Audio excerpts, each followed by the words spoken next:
अभी सुन रहे हैं प्रभात खबर का संपादकीय प्रभात। दिन है मंगलवार, तारीख है 25 अप्रैल 2023। विषय है पूंछ हमले की ठोस प्रतिक्रिया जरूरी। यह आलेख लिखे हैं सुशांत शरीन, जो रक्षा विशेषज्ञ हैं। यह आशंका बहुत पहले से ही थी कि कश्मीर में कोई ऐसा आतंकी हमला हो सकता है। पाकिस्तान में जो आर्थिक, राजनीतिक और संवैधानिक संकट है, उसे देखते हुए यह मान लेना ठीक नहीं था कि उसकी ओर से कोई हिमाकत नहीं होगी। ऐसा सोचना खामख्याली थी, खुशफहमी थी।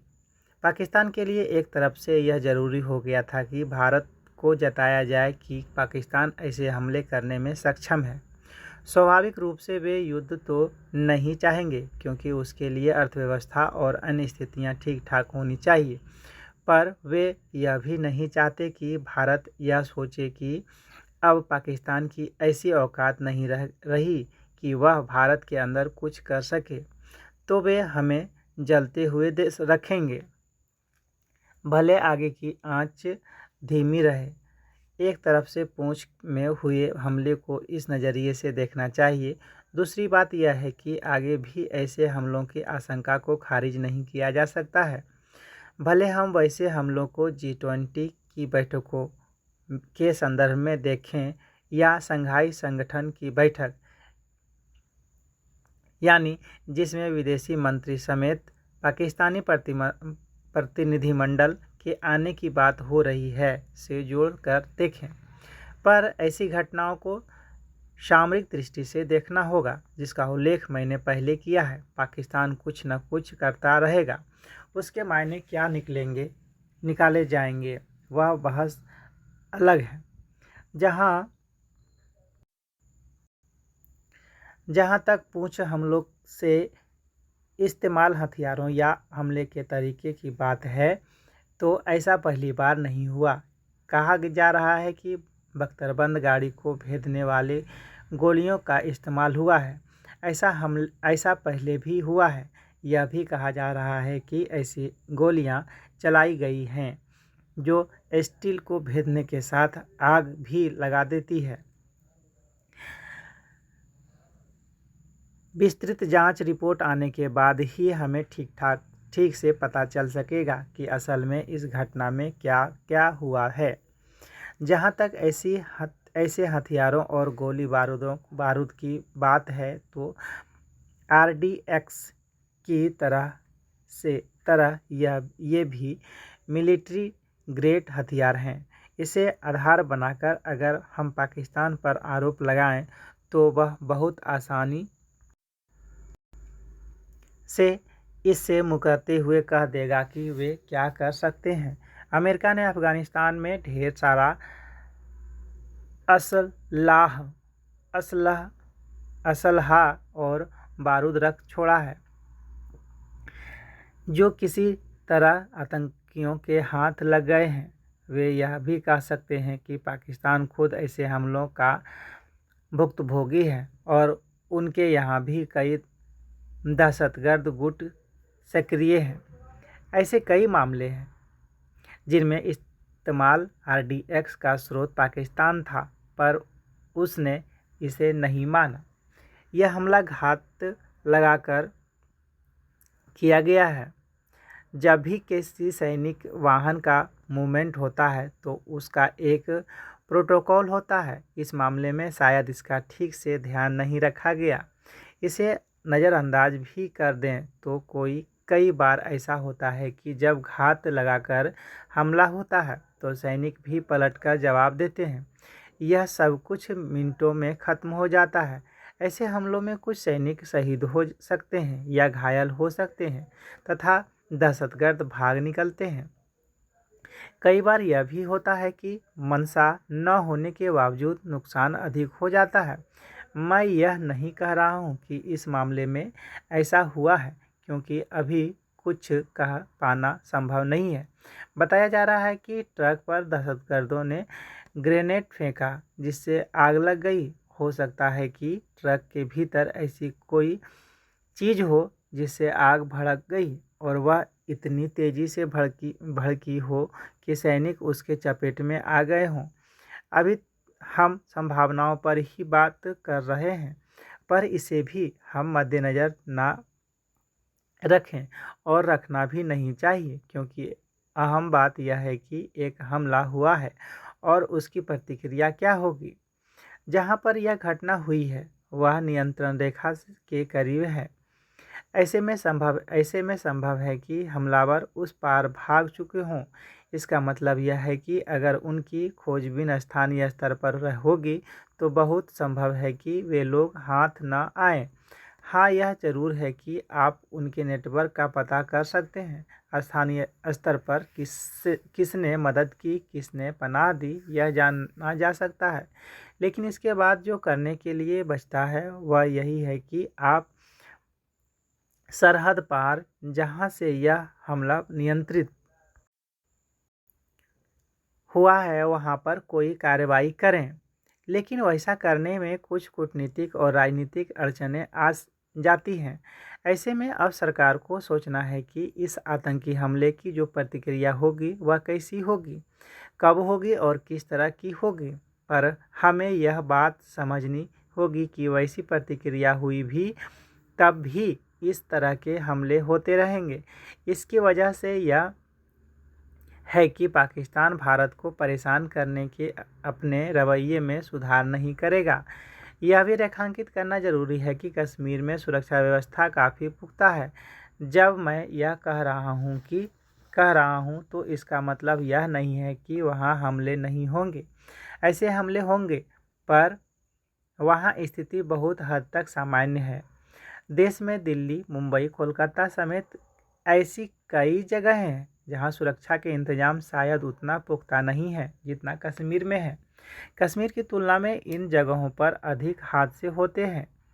लेकिन चूंकि कश्मीर में आतंकवाद और विदेश से पोषित आतंकवाद का मामला है, तो उसका स्वरूप और चित्रण बिल्कुल बदल जाता है, क्योंकि वे हमले आपराधिक नहीं रह जाते। ऐसे हमले एक तरह के थोपे हुए युद्ध का हिस्सा है। यह अंतर है, पर फिर भी देखा जाए कश्मीर में हालात सामान्य हैं। यह जरूर हो सकता है कि किसी निहत्थे व्यक्ति पर घात लगाकर हमला हो जाए। इस तरह की वारदातों को रोक पाना मुश्किल होता है। जब भी पूंछ जैसी घटना होती है तो हमारे यहाँ कश्मीर को लेकर हाय तौबा मच जाती है, पर वास्तविक स्थिति इससे भिन्न है।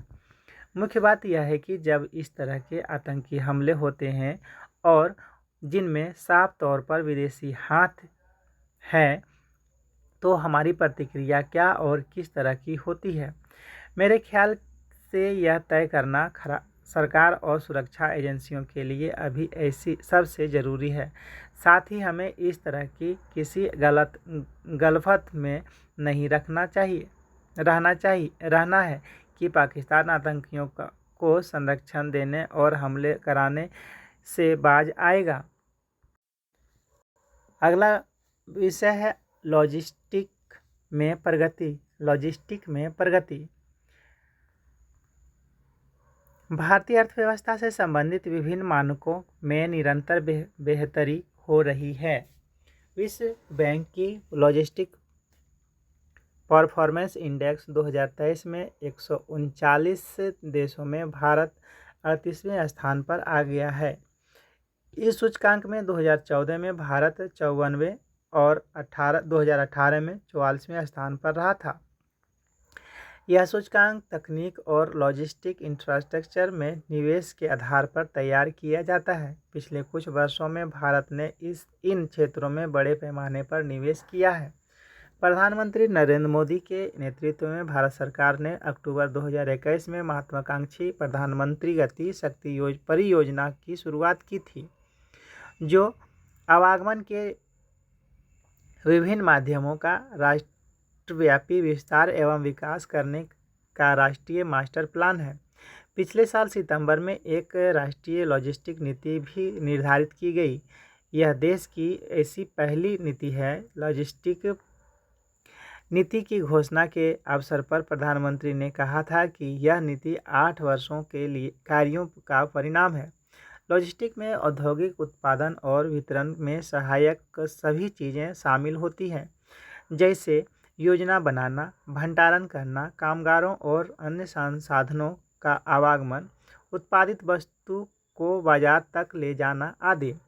अभी हमारे सकल घरेलू उत्पादन यानी जीडीपी में लॉजिस्टिक के खर्च की हिस्सेदारी 14 से 18% है, जबकि अच्छी अर्थव्यवस्थाओं में यह आंकड़ा 8% के आसपास होता है। ऐसा होने का मुख्य कारण देश में हाल तक किसी तरह की लॉजिस्टिक नीति का नहीं होना रहा है। अब अगर हम लॉजिस्टिक नीति के समुचित अनुपालन को सुनिश्चित कर दें तो 2030 में हम दूसरी अर्थव्यवस्थाओं के स्तर पर आ जा सकते हैं। इस नीति का दूसरा लक्ष्य लॉजिस्टिक प्रदर्शन सूचकांक में भारत को शीर्ष के 25 देशों में शामिल करना है। आज हम दुनिया की 5वीं सबसे बड़ी अर्थव्यवस्था हैं। सरकार की प्राथमिकता में लॉजिस्टिक कितना महत्वपूर्ण है, इसका अनुमान केवल इस तथ्य से लगाया जा सकता है कि पूर्वोत्तर में बड़े पैमाने पर रेल और सड़क मार्ग के नेटवर्क का विस्तार हो रहा है। साथ ही वास्तविक नियंत्रण रेखा से निकट बसे इलाकों में ब्रॉडबैंड लगाया जा रहा है। सीमावर्ती क्षेत्रों में भी इंफ्रास्ट्रक्चर निर्माण जोर पर है। लॉजिस्टिक परफॉर्मेंस इंडेक्स की रिपोर्ट में रेखांकित किया गया है कि भारत सरकार ने 2015 से दोनों ओर के बंदरगाहों के साथ देश के विभिन्न हिस्सों में स्थित आर्थिक केंद्रों को जोड़ने के लिए इंफ्रास्ट्रक्चर में निवेश किया है। आशा है कि भारत जल्द ही इस इंडेक्स में शीर्ष देशों में शामिल होगा। अगला आलेख है आर्टिफिशियल इंटेलिजेंस का बढ़ता प्रभाव क्षेत्र। यह आलेख लिखे हैं तरुण विजय, जो पूर्व सांसद भाजपा के हैं। संपूर्ण विश्व आज आर्टिफिशियल इंटेलिजेंस यानी एआई यानी कृत्रिम बुद्धि के बढ़ते विस्तार से अभिभूत और चमत्कृत है। हमारे जीवन का कोई ऐसा पहलू नहीं है जो धीरे धीरे एआई से प्रभावित न होता जा रहा हो। गूगल पर रास्ते की खोज से लेकर फ़ोन पर चेहरे की पहचान, ड्रोन द्वारा दवाएं पहाड़ी क्षेत्रों से मैदान तक ले जाने से लेकर अपराधियों की पहचान और पकड़, सागर क्षेत्र में शत्रुओं की आवाजाही पर नज़र से लेकर दुर्गम क्षेत्रों में उन पर प्रहार, करोड़ों विद्यार्थियों के लिए परीक्षा केंद्र उनके घर तक मोबाइल ऐप या डीटीएच टेलीविज़न कार्यक्रमों द्वारा पहुंचने जैसी सुविधाएं एआई द्वारा संभव हो रही है। पिछले दिनों प्रधानमंत्री नरेंद्र मोदी ने शिक्षा विभाग की एक महत्वपूर्ण बैठक में थे, जहां आईआईटी कानपुर के निदेशक डॉक्टर अभय करंदीकर ने एआई द्वारा विभिन्न परीक्षाओं में बैठने वाले विद्यार्थियों के संबंध में बताया कि किस प्रकार भारतीय भाषाओं में नीट या जी की परीक्षाओं में बहुत कम छात्र बैठ रहे हैं। यदि अंग्रेजी में परीक्षा देने वाले 80 से 90% होते हैं, तो हिंदी में 10 से 14% और शेष 12% भारतीय भाषाओं में मात्र 3%। यदि अंग्रेजी और हिंदी के अलावा बांग्ला, तमिल, तेलुगु भाषाओं में भी विद्यार्थी को उच्च ज्ञान संपन्न क्षेत्रों में आने की सुविधा मिल जाए तो एक शिक्षा क्रांति की शुरुआत हो सकती है। स्वतंत्रता से लेकर अभी तक ज्ञान विज्ञान के क्षेत्र में अंग्रेजी का ताला बड़ी संख्या में भारतीय भाषा जानने वाले प्रभावशाली युवाओं की प्रगति के मार्ग में बाधा बना हुआ है। प्रधानमंत्री मोदी ने तुरंत इस विचार को पकड़ा और आईआईटी कानपुर को इस कार्य में आगे बढ़ने का निर्देश दिया। यह एक परिवर्तनकारी कदम होगा कि वे छात्र जो अभी तक अंग्रेजी ज्ञान से दूर होने के कारण ज्ञान विज्ञान के क्षेत्र में अपनी प्रतिभा का उजागर उपयोग नहीं कर पा रहे थे, एआई की सहायता से घर बैठे अपना योगदान अपनी भाषा में कर परीक्षा दे सकेंगे। यह भारतीय मानस पर से उपनिवेशवादी शिकंजे को भी दूर करेगा। एआई संसार के सभी नए आविष्कारों में एक प्रमुख स्थान ले चुका है, जो मानवेतर बुद्धि के माध्यम से मानव के समस्त गतिविधियों को प्रभावित करने में समर्थ है। यह इतना विराट और विस्तृत है कि इसके मानवीय, दैवी और राक्षसी प्रभावों की कल्पना भी दहलाने वाली है।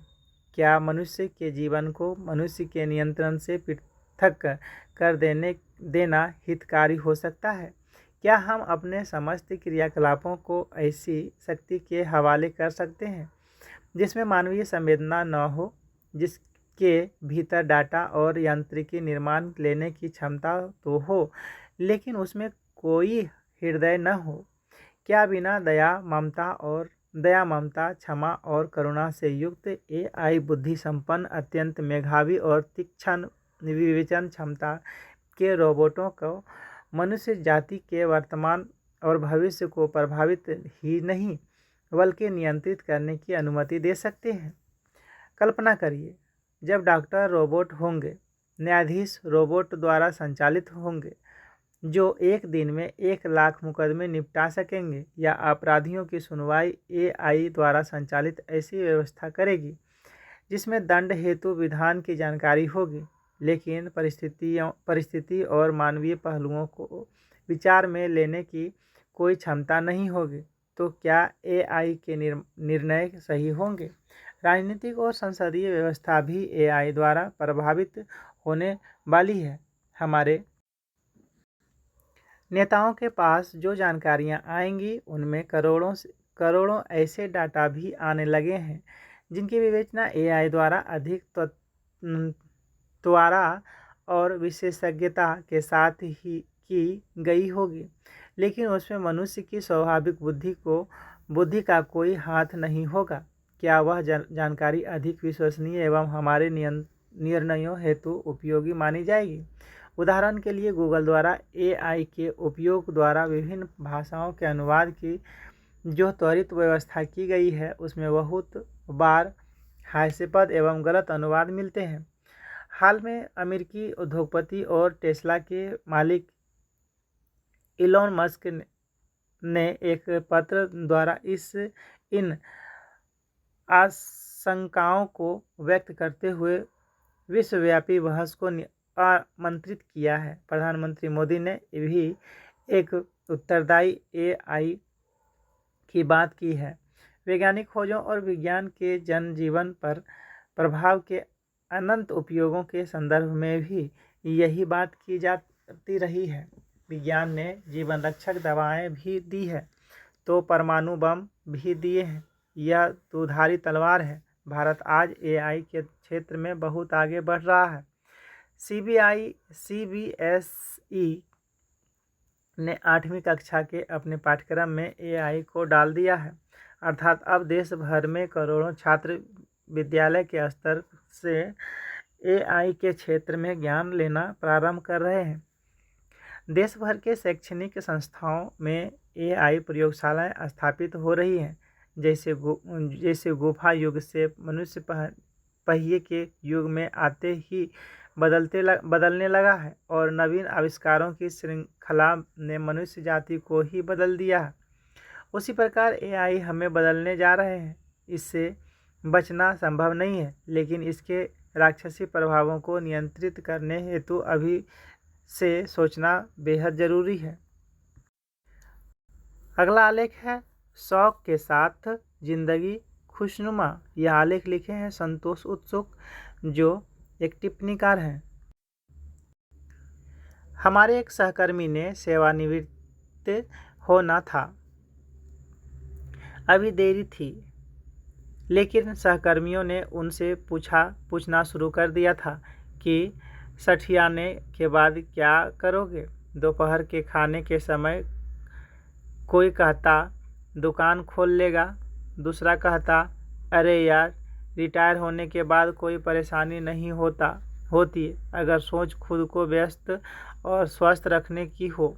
यह जरूरी तो नहीं है कि इतने साल नौकरी करने के बाद भी फिर किसी की नौकरी करो। आर्थिक परेशानी हो तो कमाने के लिए काम करते रहना चाहिए। यदि नहीं है तो अपने किसी शौक का हाथ पकड़े रखो। जीवन संघर्ष अनेक बार रोजी रोटी वो अन्य समस्याओं से बरसों निकलने नहीं देता। व्यक्ति सेवानिवृत्त होने के बाद अगर ईमानदारी से अंतर्मन टटोले तो मन और तन के भीतर कई इच्छाएं उदास हुई मिलेंगी। कुछ बेहोश वह उन्हें जगा लो, जिंदगी खुशनुमा होने लगेगी। शौक जब आदत हो जाए तो मित्रों, परिचितों, रिश्तेदारों और समाज के बीच पहचान बनाने में सहयोग देती है। इसकी नींव बचपन में ही पड़ जाती है। कई चीज़ें हमें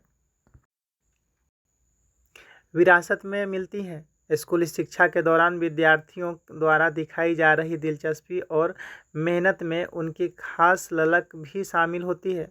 वो चाहे बागवानी, चित्रकारी, अभिनय, खेल हो या अन्य रचनात्मक कलात्मक गतिविधियों हो। यह सब आमतौर पर फुर्सत के वक्त को खुशनुमा बनाने में बहुत काम आता है। कितनी ही जगह स्कूल की छुट्टियों में हावी क्लास लगाकर बच्चों के शौक़ को परवान चढ़ाया जाता है। शौक़ जब गहन लालसा हो जाए तो व्यवसाय में तब्दील किया जा सकता है। पिछला कुछ वक्त ऐसा गुजरा है कि जो लोग घरों से नहीं निकल सके, उनमें से बहुत ने उस परेशान समय में अपने शौक़ को संबल बनाया है और काफ़ी लोग करियर बनाने में भी सफल हुए। इतिहास बताता है कि अनेक लोगों ने अपने शौक़ पर मेहनत कर दुनिया में नाम और दाम कमाया, जितना उन्हीं क्षेत्रों में व्यावसायिक प्रशिक्षण लेने वाले नहीं कमा सके।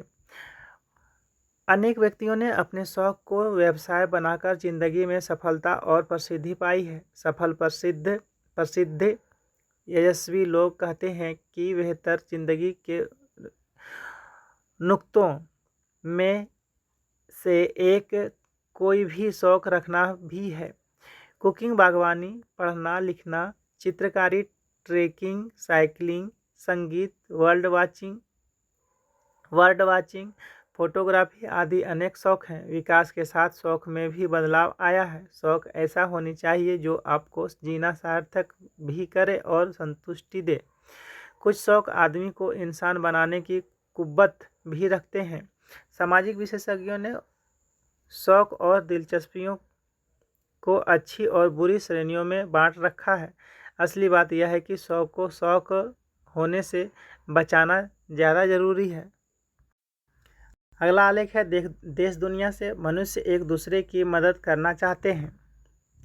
एक नए शोध में कहा गया है कि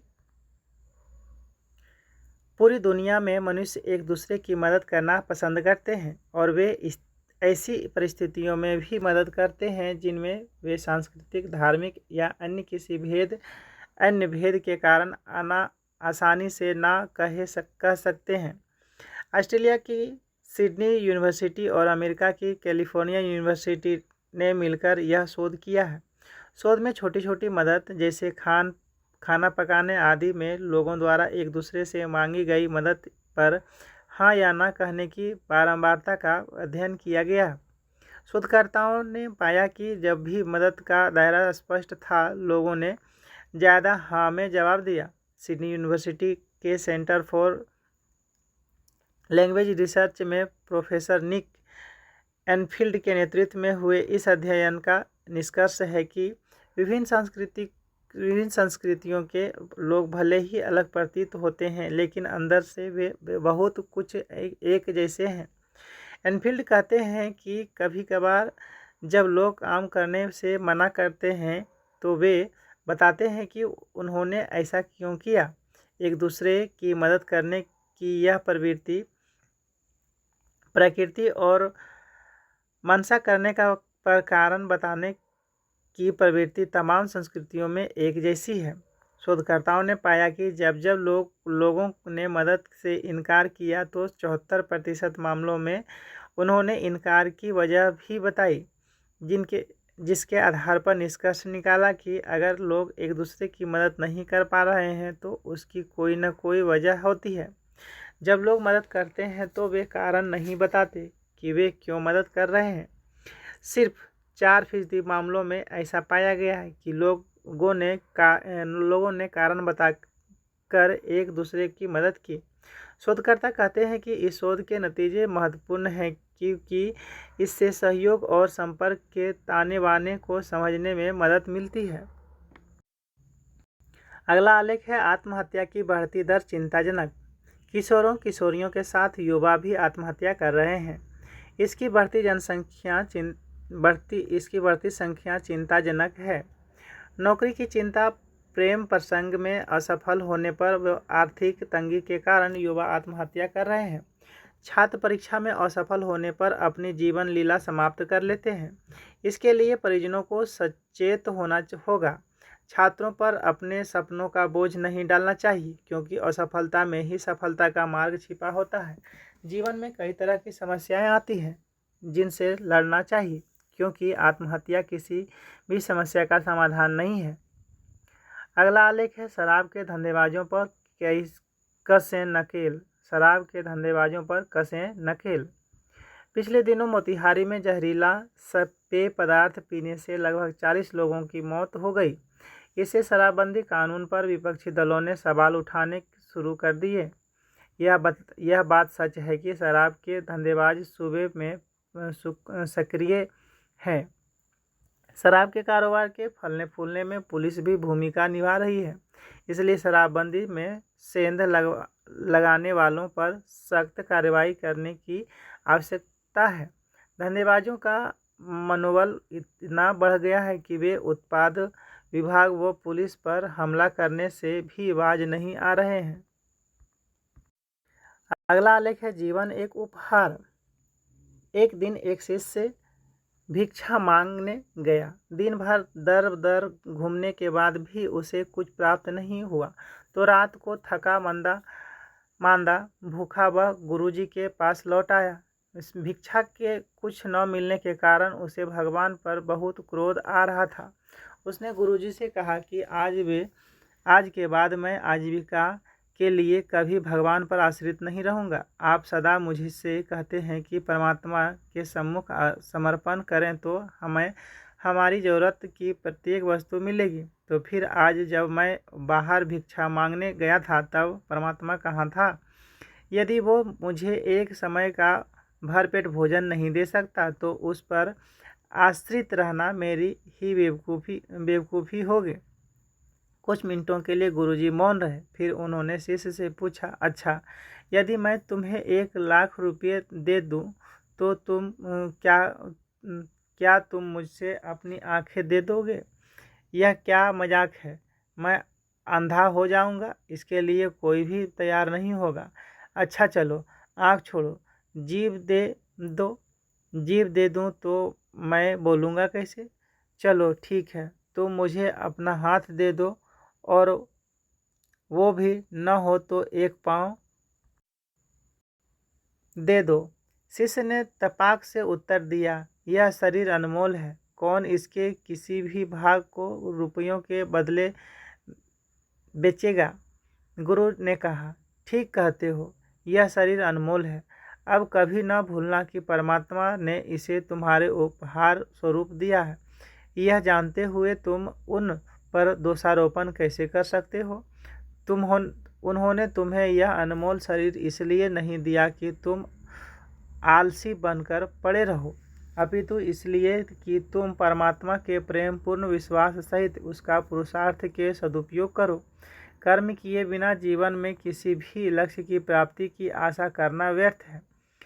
निश्चेष्ट पड़े रह कर परमात्मा से सब कुछ पाने की राह देखना तो आलस्य मात्र है। वस्तुतः वे लोग जो दावा करते हैं कि परमात्मा ही सब कुछ कराने वाला है, उन सब का इसमें पूर्ण विश्वास नहीं होता।